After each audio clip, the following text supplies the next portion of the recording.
عليه وسلم. اللهم بارك لنا في شامنا. صدق نبينا سيد البشر. اللهم صل على سيدنا محمد نور القلب وقرة العين وعلى آله وأصحابه وبارك وسلم عليه. அளவற்ற அருளாளனும் நிகரற்ற அன்புடையவனுமாகிய எல்லாம் வல்ல அல்லாஹ்வின் திருநாமத்தினை கொண்டு துவங்குகிறேன். ஸலவாத்தும் ஸலாமும் அகில தூதர் அருமைநாதர் சய்யிதுனா முஹம்மது ரசூலுல்லாஹி ஸல்லல்லாஹு அலைஹி வஸல்லம் அன்னவர்கள் மீதும் நபியவர்களின் பரிசுத்தமான குடும்பத்தார்கள், சத்திய சஹாபா பெருமக்கள், கர்பலா ஷுஹதாக்கள், தாபிஈன்கள், தபஉ தாபிஈன்கள், குத்தாபுகள், அக்யாசுகள், நுஜபாக்கள், நுகபாக்கள், வலிமார்கள், முஸ்லிம்கள், முஃமின்கள் நம் அனைவர்கள் மீதும் என்றும் நின்று நிலவற்றுமாக.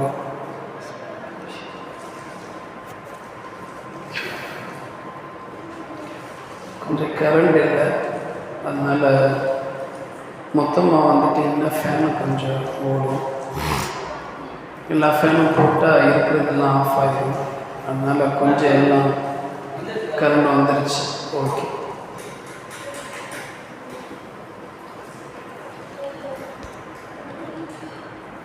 கிட்டத்தட்ட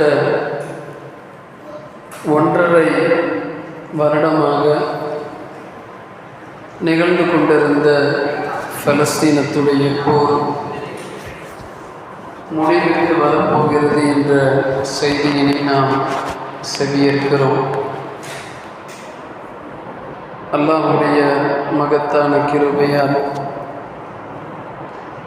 இனி அந்த தேசத்தில் நிம்மதி பெருங்காற்று வீசட்டும் என்று நாம் நம்பிக்கை கொள்கிறோம்.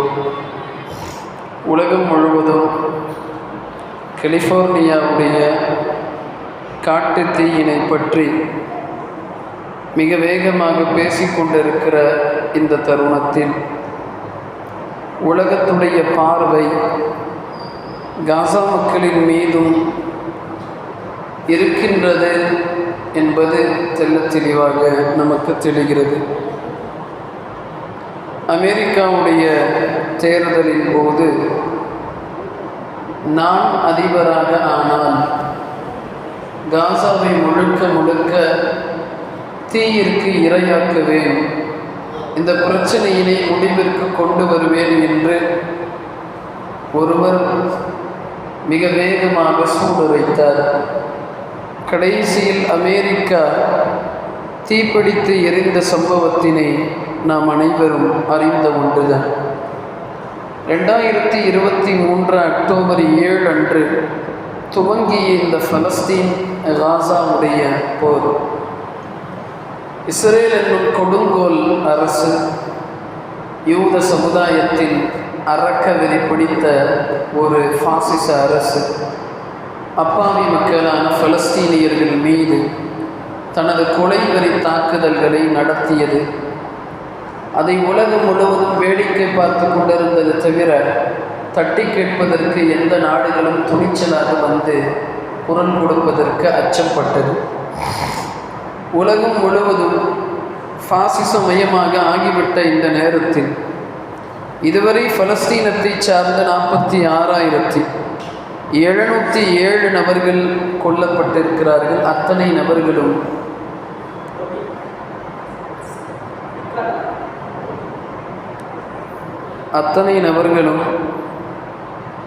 அப்பாவி முஸ்லிம்கள். அவர்களுடைய வாழ்வாதாரத்திற்கு தேவையான எந்த விதமான வாழ்வாதாரத்துடைய எந்த தேவையும் கொடுக்காத விதத்திலே ஒட்டுமொத்தமாக பலஸ்தீனத்துடைய மக்களின் மருத்துவ உதவி முதற்கொண்டு, தண்ணீர் வசதிகள் முதற்கொண்டு, அவர்களுக்கு தேவையான எல்லா விதமான வசதிகளையும் இஸ்ரேல் என்னும் கொடுங்கோல் அரசு முற்றிலுமாக அகற்றியது. இவை அனைத்தையும் உலகம் வேடிக்கை பார்த்து கொண்டிருந்தது தவிர ஒரு சின்ன சின்ன விடயங்களுக்கு கூட போட்டி போட்டுக்கொண்டு போரிடுவதற்கு முன்னால் வரக்கூடிய மனித உரிமை கழகம் எல்லா விடயத்திற்கும் மேற்கத்திய நாடுகளில் நடக்கக்கூடிய பல்வேறு தரப்பட்ட பிரச்சனைகளுக்கெல்லாம் தொடர்ச்சியாக நாங்கள் குரல் கொடுக்கிறோம் என்று வரக்கூடிய மனித உரிமை கழகம் விலங்கினங்களுக்கு பிரச்சனை ஏற்படக்கூடிய நேரத்தில் கூட நாங்கள் குரல் கொடுப்போம் என்று முன்னிலை வந்த செஞ்சிலுவை சங்கங்கள் எல்லாம் பலஸ்தீனத்துடைய இத்தனை உயிர் பலிகளை பார்த்து எந்த விதமான ஒப்பாரியும் வைக்கவில்லை என்பதுதான் நிதர்சனமான உண்மை. ஐநா சபைகளில் ஆங்காங்கே ஆரவாரம் எடுத்து கொள்ளப்பட்டது தவிர முழுவதுமாக இந்த போர் முடிவிற்கு வந்துவிட்டதா, வருவதற்கு எந்த விதமான முயற்சிகளை இஸ்ரேலிய அரசுக்கு எதிராக செய்தார்கள் என்பது இந்த உலகம் வேடிக்கை பார்த்து கொண்டிருந்தது. கர்ப்பிணிகள் துவங்கி முதியவர்கள் வரை கை குழந்தைகளை வரை கொடூரமாக கொல்லப்பட்ட சம்பவங்கள் எல்லாம் பலஸ்தீன மண்ணிலே தொடர்ச்சியாக 1.5 வருடங்களாக நிகழ்ந்த இந்த கொடூரம் என்பது ஏற்பட்டது. இதுவரை பெண்கள் மாத்திரம் 900 நபர்கள், 9000 பெண்கள் கொல்லப்பட்டிருக்கிறார்கள், 18,000 குழந்தைகள் கொல்லப்பட்டிருக்கிறார்கள், பத்திரிகையாளர்கள் 217 நபர்கள் கொல்லப்பட்டிருக்கிறார்கள். மருத்துவ வசதிகளை செய்து கொடுக்கக்கூடிய மருத்துவத்துறையில் இருக்கிற நபர்கள் மாத்திரம் 1000க்கு மேற்பட்ட நபர்கள் பலஸ்தீனத்துடைய மக்களிலே கொல்லப்பட்டிருக்கிறார்கள். இதுவரை நேற்று வரை வந்த சரியான புள்ளி விவரத்தின் அடிப்படையில் பார்த்தோம் என்றால் படுகாயமடைந்தவர்கள் 1,10,265 நபர்கள் இதுவரை படுகாயமடைந்திருக்கிறார்கள். காசாவில் இருந்து வெளியேறி ஆங்காங்கே வெளியேறிய நபர்கள் மாத்திரம் இதுவரை கிட்டத்தட்ட 19 லட்சம் மக்கள் நிறைய இடங்களுக்கு வெளியேறியிருக்கிறார்கள் என்று புள்ளி விவரம் கூறுகிறது. எனவே இத்தனை புள்ளி விவரங்களை தாண்டி காசா மக்களின் மீது பலஸ்தீனத்துடைய மக்களின் மீது நிகழ்த்தப்பட்ட கொடூரமான தாக்குதல்களுக்கு பின்னணியில்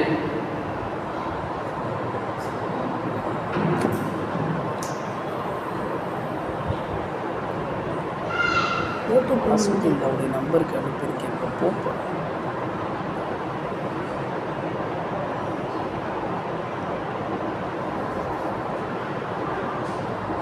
ஒரு விடயத்தை மட்டும் நாம் தெளிவாக நினைவில் கொள்ள வேண்டும்.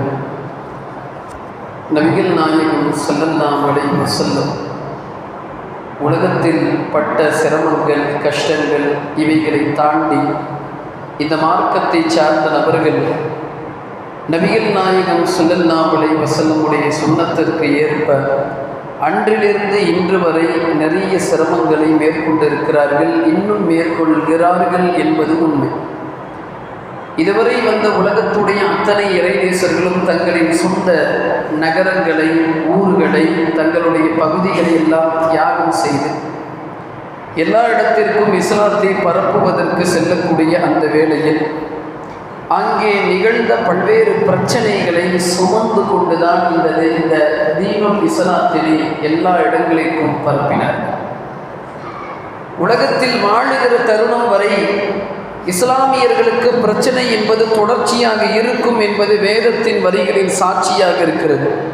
ஆனால் ஒரு காலமும் அந்த பிரச்சனைகளை பார்த்து பின்வாங்கி ஓடுவதும், அந்த பிரச்சனைகளை நமக்கு மாத்திரம் இவ்வாறு இருக்கிறது என்று கோழையாக அமர்வதற்கோ மார்க்கம் ஒரு காலமும் நமக்கு அனுமதி அளிக்கவில்லை. முடிந்தவரை நபிகள் நாயகம் ஸல்லல்லாஹு அலைஹி வஸல்லம் உலகத்தில் இருக்கிற அத்தனை பிரச்சனைகளையும் எதிர்கொள்ளக்கூடிய சக்திகளை இந்த மானுட சமுதாயத்திற்கு, முக்கியமாக இஸ்லாமியர்களுக்கு தெளிவாக நபி ஸல்லல்லாஹு அலைஹி வஸல்லம் எடுத்துரைத்து காட்டிவிட்டு சென்றிருக்கிறார்கள். ஸலாத்தை எடுத்து கொடுத்த ஒரே ஒரு காரணத்திற்காக வேண்டி தங்களின் சொந்த நாடுகளில் அகதிகளாக ஆக்கப்பட்டு அவர்களுடைய சொத்துக்கள் சூறையாடப்பட்டு மக்காவினும் பெருவெளியில் இருந்து ஒட்டுமொத்த இஸ்லாமியர்களும் மதீனாவிற்கு செல்லுகிறார்கள். இது வரலாறு. அவர்கள் எங்கேனும் விபச்சாரம் செய்தார்களா, அல்லது மற்றவர்களுடைய பொருட்களை திருடினார்களா, கொள்ளையடித்தார்களா, அல்லது குறை சொன்னார்களா, அல்லது மக்காவினை நாசப்படுத்தினார்களா? அவர்கள் செய்த ஒரே காரணம் புண்ணிய மார்க்கத்தை சுமந்து சென்ற ஒரே ஒரு காரணம். சஹாபாக்களுடைய தியாகங்களை எல்லாம் இந்த மார்க்கத்தை சார்ந்தவர்கள் தங்களின் நெஞ்சங்களில் சுமந்து கொண்டு இருக்கிற போது, உலகத்தில் அவ்வப்போது வந்த அத்தனை பிரச்சனைகளையும் தாங்குகிற மிகப்பெரிய ஒரு சக்தி என்பது இந்த உம்மத்திற்கு தெளிவாக இருக்கு. நபிகள் நாயகம் ஸல்லல்லாஹு அலைஹி வஸல்லம் அன்னவர்கள் ஒரு முறை துஆ செய்து கொண்டிருக்கிறார்கள். புகாரி 1037வது ஹதீஸ். அப்துல்லா இப்னு அம்ர் ரலியல்லாஹு அவர்கள் அறிவிக்கிறார். பெரிய நீண்ட நெடிய ஹதீஸ். அந்த ஹதீஸில் நபி ஸல்லல்லாஹு அலைஹி வஸல்லம் தெளிவாக அல்லாஹும்ம பாரிக் லனா ஃபீ ஷாமினா, எங்களுடைய ஷாம் தேசத்திலே வரக்கத்தை உண்டாக்கு என்று பெருமானார் ஸல்லல்லாஹு அலைஹி வஸல்லம் கேட்கிறார். ஷாம் தேசம் என்பது இப்பொழுது இருக்கிற சிரியா, ஈரான், ஈராக்கு, லெபனான், பலஸ்தீனம், இந்த ஒட்டுமொத்த சுற்றுப்பகுதியை உள்ளடக்கிய ஒரு பூமிக்கு பேரு ஷாம். நபி ஸல்லல்லாஹு அலைஹி வஸல்லம் அன்னவர்கள் பலஸ்தீனும் சிரியாவும் உள்ளே இருக்கிற ஷாம் தேசத்துக்காக நபிகள் நாயகம் ஸல்லல்லாஹு அலைஹி வஸல்லம் இந்த அளவுக்கு துஆ செய்ததுடைய வெளிப்பாடுதான் உலகத்திற்கு ஈமானிய பாடத்தினை எடுத்து செல்லக்கூடிய மிகப்பெரிய சக்தி எல்லா அரபு நாடும் தோத்துருச்சு. எந்த அரபு நாடுகளும் இஸ்லாமிய பற்று இருக்கிறது, இஸ்லாமிய ஷரீஅத்தின் அடிப்படையில் இருக்கிறது என்று உலகத்திற்கு காட்ட முடியல. அரபு நாடுகள் ஒட்டுமொத்தமாக சூதாட்டத்தில் இறங்கிவிட்டன. குதிரைகளுடைய ஓட்டங்களை ஓடச் செய்து அதிலிருந்து சம்பாதித்து அந்த பணத்தை வைத்து அரசாங்கத்தை நடத்துகிற அளவுக்கு கேடுகட்டத்தனமாக அரபு நாடுகள் முழுவதுமாக சூதாட்டங்களில் அடிமைகளாக ஆகிவிட்டன.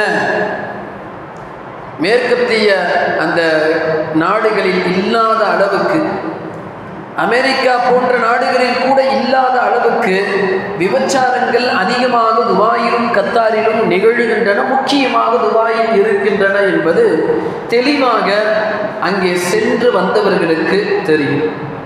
இப்போ அரபு நாடுகள் இஸ்லாமிய கோட்பாடுகளை விட்டு, இஸ்லாமிய சட்டங்களை விட்டு, இஸ்லாமிய ஷரீஅத்தை விட்டு முற்றிலுமாக அகன்ற இந்த நேரத்தில் அவர்களுக்கு கொடுக்கப்பட்ட சொத்துக்களும் எண்ணெய் வளங்களும் தங்கத்துடைய குவியல்களும் அனைத்தையும் அனுபவித்து கொண்டு அல்லாஹ்வை மறந்து கொண்டு தங்களின் கழிவறைகளில் கூட தங்கத்தால் ஆன தகடுகளை பொறிக்கக்கூடிய அளவுக்கு புகழுடைய உச்சத்தில் இருக்கிற இந்த வேளையில் கூட பதவிக்கும் உலகத்துடைய ஆசைக்கும் செல்வத்திற்கு மாத்திரம் முக்கியத்துவம் கொடுக்கக்கூடிய அரபு நாடுகளில் இருந்து ஈமானிய வாசம் உலகத்தில் வீசவில்லை. நபி ஸல்லல்லாஹு அலைஹி வஸல்லம் தெளிவாக ஷாம் தேசத்திலிருந்து ஈமானுடைய வாசம் உலகத்தில் வீசும் என்று சொன்னார்கள். ஷாம் தேசம் என்பது சிரியா, பலஸ்தீனம், இவை அனைத்தையும் உள்ளே அடக்கி இருக்கிற ஒரு பூமிக்கு பேர் ஷாம். தெளிவாக நிறைய ஹதீஸ்ல வருது. எவ்வளவு அடித்தாலும், எவ்வளவு துன்புறுத்தினாலும், எவ்வளவு பிரச்சனை வந்தாலும் பலஸ்தீனத்துடைய மக்கள் தங்களுடைய ஈமானிய நிலையினை விட்டுக் கொடுத்ததே இல்லை. இவ்வளவு பிரச்சனைக்கு பிறகு கூட சத்தஜிதூன அஜ்னாதன் ஜுந்தம் பில் ஷாமி வ ஜுந்தம் பில் ஈராக்கி வ ஜுந்தம் பில் யமன். சில படைகள் ஈராக் தேசத்திலும் ஷாம் தேசத்திலும் யமன் தேசத்திலும் உருவாகும் என்று நபி ஸல்லல்லாஹு அலைஹி வஸல்லம் கூறுகிற போது இந்த ஹதீஸை அறிவிக்கிற அப்துல்லா பின் ஹவாலா ரலியல்லாஹு அன்ஹு சொல்லுகிறார்கள், நான் எந்த படையினை தேர்ந்தெடுக்கட்டும் என்று நான் கேட்டேன். நபிகள் நாயகம் ஸல்லல்லாஹு அலைஹி வஸல்லம் அலைக்கும் பிஷ்ஷாம், அலைக்கும் பிஷ்ஷாம், ஷாம் தேசத்துடைய படைகளில் நீங்கள் உங்களை அவசியமாக்கிக் கொள்ளுங்கள்.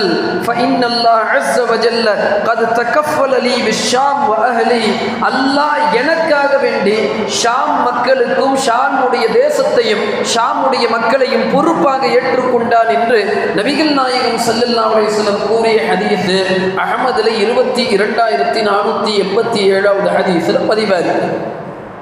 ஷாம் தேசம் என்னும் சிரியா, பலஸ்தீனம், இந்த பூமியினை பற்றி ஏராளமான ஹதீஸுகள் தெளிவாக நிறைய இருக்கு. இன்னைக்கு உலகத்தில் முஸ்லிம் நாடுகள் கோழைகளாக யூத மதவெறியும் கும்பனுக்கு பின்னால் அலைந்து கொண்டிருக்கிற இந்த நேரத்தில் சியோனிஸ்ட தாக்குதல்களை தங்களின் கற்களால் எதிர்கொள்ளக்கூடிய ஒரு ஈமானிய சக்தி பலஸ்தீனத்தில் மாத்திரம்தான் பார்க்க முடியும். ஒரு மருத்துவ முகாமில் குவிந்திருக்கிற அந்த இடத்திலே ஒரு முதிய பெண் வேகமாக ஓடி வருகிறார். நீங்க இணையதளத்தில் இந்த வீடியோ பார்க்கலாம். உஷ்ரா யா இப்ராஹிம், உஷ்ரா யா இப்ராஹிம், இப்ராஹிமே உனக்கு சுபச்சோபனம் உண்டாகட்டுமாக, இப்ராஹிமே உனக்கு சுபச்சோபனம் உண்டாகட்டுமாக, ஷஹீதுடைய பதவி உனக்கு கிடைத்து விட்டது என்று சத்தம் போட்டு ஓடி வரக்கூடிய தாய் தனக்கு ஒரே ஒரு மகனான இளைஞர் ஷஹீதான செய்தியினை உலகத்திற்கு எடுத்து சொல்லக்கூடிய காட்சியினை பார்க்க முடிகிறது. உலகத்தில் எங்க இந்த மாதிரி ஒரு காட்சி நிகழ்? தன் கண்ணுக்கு முன்னால் தான் வளர்த்த 3 குழந்தைகள் கொலைவெறி தாக்குதலுக்கு ஆளாக்கி கை தனியாக கால் தனியாக சிதறுண்டு கிடக்கிற அந்த ஒட்டுமொத்த உறுப்புகளை எடுத்து தனது சட்டை பையில் வைத்துக் கொண்டு அந்த தந்தை கூறினார்கள், வானத்தை பார்த்து, இறைவா, உனது நபிகள் நாயகம் ஸல்லல்லாஹு அலைஹி வஸல்லமுடைய உம்மத்து என்று நாங்கள் பெருமையாக சொல்லுகிறோம். எனது ஒட்டுமொத்த குடும்பத்தையும் உனது பாதையில் நான் தியாகம் செய்து விட்டேன் என்று சொன்ன அந்த பலஸ்தீனத்துடைய தந்தை ஈமானிய ரோஷத்திற்கு முன்னால் உலகத்தின் ஒட்டுமொத்த அரபு நாடுகளும் பிச்சை எடுக்க வேண்டும் அந்த ஈமானுக்கு முன்னாடி. அந்த அளவுக்கு ஈமானிய சக்திகள் பிறக்கிற இடத்திற்கு பேரு ஷாம். நபிகள் நாயகம் ஸல்லல்லாஹு அலைஹி வஸல்லம் சொன்னார்கள், இன்ன அர்த ஷாமி ஹிய அர்துல் இல்மி வல் ஈமான். ஷாம் தேசம் என்பது இல்முக்கும் கல்விக்கும் ஈமானுக்குமான தேசம். அங்கிருந்தா ஈமானே வெளியில வரும். என் தலையணைக்கு கீழிருந்து வேதத்தின் கலட்டப்பட்ட ஒரு துண்டு சிரியாவில் ஜொலிப்பதை நான் பார்க்கிறேன் என்று நபி ஸல்லல்லாஹு அலைஹி வஸல்லம் சொன்ன ஹதீஸ் ஹாக்கிம்ல இருக்கு. சிரியா தேசமும் பலஸ்தீனமும் ஒட்டுமொத்த உலகத்தின் நலவுகளையும் ஈமான்களையும் உள்ளடக்கிய ஒரு பூமி. ஃபைதா வக்கஅத்தில் ஃபித்னு, உலகத்தில் குழப்பம் என்பது நிகழ்ந்தால் ஃபைனல் ஈமான பிஷாம், ஈமான் ஷாம் தேசத்தில் போய் தஞ்சம் புகும் என்று நபி ஸல்லல்லாஹு அலைஹி வஸல்லம் சொன்ன ஹதீஸ் ஹாக்கிம்ல பதிவா இருக்கு. எக்கச்சக்கமான சிறப்பு பலஸ்தீனத்தை குறித்து, ஷாம் தேசத்தினை குறித்து நிறைய வந்திருக்கு.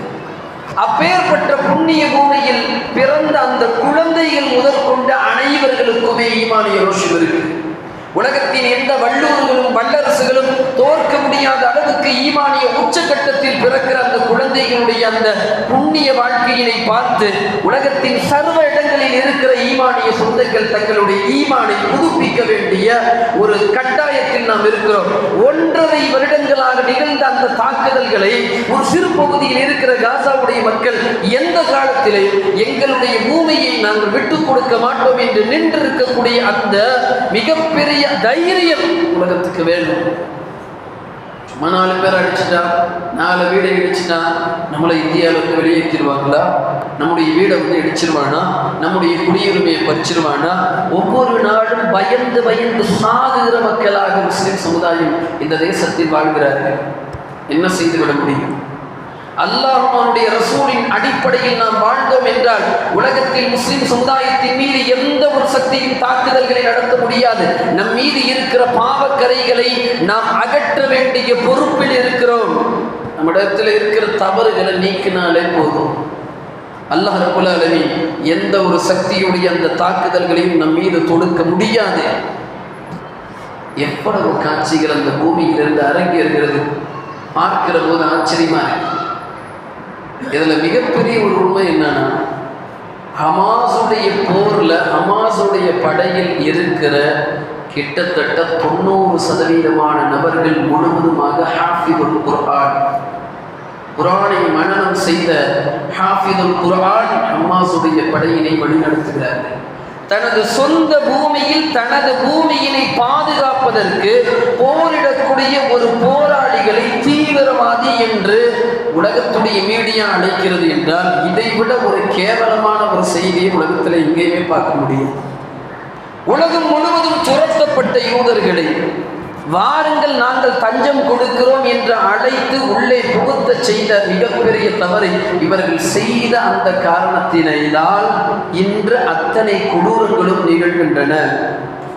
ஆனாலும் பெரிய பெரிய பாவங்களுக்கு முன்னால், பெரிய பெரிய ஆயுதங்களுக்கு முன்னால் பலஸ்தீனத்துடைய சிறுவர்கள் சிறுமியர்களுடைய ஈமான் கூட மண்டியிடவில்லை.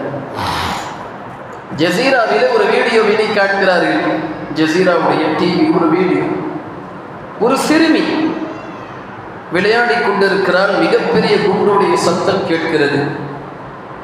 அந்த பெண்ணை அழைத்து, சிறுமியினை அழைத்து, உனக்கு பயம் வரவில்லையா இந்த குண்டுடைய சத்தம் என்று கேட்கிறார். அந்த சிறுமி கூறுகிறார், நாங்கள் வெடிக்கக்கூடிய வெளிச்சத்தத்தை விட இது குறைவாக என் காதுகளில் கேட்கின்றது. நாங்கள் தினமும் விளையாடக்கூடிய விளையாட்டு என்ன தெரியுமா என்று பேட்டி எடுப்பவர்களிடம் கேட்கிறார். என்ன விளையாட்டு என்று சொல் என்று அந்த சிறுமியிடம் கேட்கிற போது அந்த சிறுமி கூறுகிறது, நாங்கள் அகதி முகாமில் இருக்கிற போது தினம் தினம் எங்களுக்கு மத்தியில் எங்களின் கைகளிலே நாங்கள் பெயரினை எழுதி கொள்வோம். நாளை விடிந்தால் முழுக்கால் நாங்கள் இருந்தால் நாங்கள் சந்திப்போம், இல்லை நாங்கள் இறந்து விட்டால் எங்களின் உடலிலே ஆங்காங்கே எங்களுடைய பெயர்கள் எழுதப்பட்டிருக்கின்றன அடையாளத்திற்காக வேண்டி. ஏன் எழுதுகிறோம் என்றால், ஷஹீதாக நாங்கள் எங்களுடைய கடமைகளை நிறைவேற்றிவிட்டோம் என்பதை எங்களின் பெற்றோர்களுக்கு காட்ட வேண்டும் என்பதற்காக இந்த புண்ணிய வேலையினை நாங்கள் செய்கிறோம் என்று சொன்ன அந்த சிறுமியுடைய ஈமானை பார்த்து உலகத்தில் இருக்கிற கோழை அரபு நாடுகள் பாடத்தை கற்றுக்கொள்ள வேண்டும். எந்த அளவுக்கு ஈமானிய ரோஷங்களை உலகத்திற்கு பலஸ்தீனத்துடைய மக்கள் காட்டுகிறார்கள் என்பதை பார்க்கலாம். மருத்துவமனையின் மீது குண்டுகளை வீசுவது, மக்கள் உபயோகப்படுத்தக்கூடிய குடிநீர் குழாய்களின் மீது, தொட்டிகளின் மீது குண்டுகளை வீசுவது, மருத்துவ உபகரணங்களை உள்ளே செல்ல விடாத அளவுக்கு தாக்குவது, உலகத்தின் ஒட்டுமொத்த மூர்க்கத்தனமான அரக்கத்தனமான ஒரு அரசாங்கம் என்பது தெளிவாக இந்த யூத சியோனிச அரசாங்கம் என்பது உலகத்திற்கே தெரியும். ஆனால் கேட்க மாட்டான். ஒட்டுமொத்த உலகத்தையும் தனது இல்லுமினாட்டியுடைய அந்த அரசாங்கத்துடைய சக்தியிலே கட்டுப்படுத்த வேண்டும் என்று நினைக்கிற இவர்களுடைய சதிவலைகள் வெகு விரைவில் முழுவதுமாக அகற்றப்படும் என்பது வேதத்துடைய தெளிவான சான்று. முஸ்லிம் சமுதாயம் ஒரு விடயத்தை நன்கு நினைவில் கொள்ளணும். அல்லாஹ்வுடைய மார்க்கத்தினை, அதை பின்பற்றக்கூடிய மக்களை உலகத்தின் எந்த சக்திகளும் முழுவதுமாக அப்புறப்படுத்த முடியாது. நபிகள் நாயகம் ஸல்லல்லாஹு அலைஹி வஸல்லமை ஒட்டுமொத்தமாக கொலை செய்து விட வேண்டும் என்று ஒவ்வொரு குடும்பத்தை சார்ந்த இளைஞனுடைய கையிலே ஆயுதத்தை கொடுத்து நபி ஸல்லல்லாஹு அலைஹி வஸல்லமுடைய வீட்டை நோக்கி மக்காவுடைய காஃபிர்கள் அனுப்புகிறார்கள். நினைத்து விடுகிறார்கள் அன்றிலிருந்து முஸ்லிம் என்பது துடைத்து எறியப்படும் என்று. அல்லாஹ் தனது ஹபீபினை வெறும் மண்ணை வைத்து அல்லாஹ் பாதுகாத்தான். குகையிலே, சவுரு குகையிலே நபி ஸல்லல்லாஹு அலைஹி வஸல்லம் அவர்கள் தஞ்சம் புகரக்கூடிய நேரத்தில் அபூபக்கர் நாயகத்தையும் ரசூலையும் வெறும் சிலந்தி வளையும் புறாவுடைய முட்டைகளை வைத்து உலகத்தில் பாதுகாத்தார். அல்லாஹ் நாடினால் பெரும் பெரும் வல்லரசுகளை சிறிய சிறிய துரும்பை வைத்து உலகத்தை விட்டு அப்புறப்படுத்தக்கூடிய மிகப்பெரிய சக்தி வாய்ந்தவன் அல்லாஹ். நானே இறைவன் என்று சொன்ன ஒரு நம்ரூதை கொசுவினை வைத்து உலகத்தில் அவனை கொலை செய்தான் என்று குர்ஆன் சொல்லுகிறது. நானே மிகப்பெரிய அரசாங்கம், மிகப்பெரிய அரசு என்று சொல்லி கஅபாவின் மீது போர் தொடுக்க வந்த அபரஹா என்னும் மன்னனை வெறும் குருவியின் வாயில் ஏற்படுத்தப்பட்ட நெருப்புடைய கற்களை வைத்து அல்லாஹ் அழித்தான் என்று குர்ஆன் சொல்லுகிறது. உலகத்தின் எந்த சக்தியாலும் ஈமானிய வலிமை இருக்கக்கூடிய முஸ்லிம் சமுதாயத்தை தொடவும் முடியாது, துடைத்து எறியவும் முடியாது. நமக்கு என்ன அவசியம் என்றால், நாம் நமது ஈமானை பக்குவப்படுத்தி, பதப்படுத்தி, நெறிப்படுத்தி, முறைப்படுத்தி, அல்லாஹ்வுடைய ரசூலும் எந்த அடிப்படையில் வாழ சொன்னார்களோ அந்த அடிப்படையில் நமது வாழ்க்கையினை அமைத்துக் கொள்ளக்கூடிய நேரத்தில் எதை பார்த்தும் பின்வாங்கி பயப்பட வேண்டிய, அச்சப்பட வேண்டிய அவசியம் நமக்கு ஏற்படாது. எனவே அருமையான இஸ்லாமிய பெருமக்களே, காசாவின் மீது வெகு விரைவில் வரக்கூடிய இந்த சமாதானமும் போர் முடிவும் உலகத்திற்கு ஒரு மிகப்பெரிய உண்மையினை காட்டட்டும். காசா மக்கள் தங்களுடைய சுதந்திர காற்றை முழுவதுமாக அவர்கள் பின்பற்றக்கூடிய ஒரு நல்ல வாய்ப்பை வல்லோனாம் இறைவன் தந்தருமானாக. சுன்னத்துல் அபாத் அவர்கள் சொன்னது.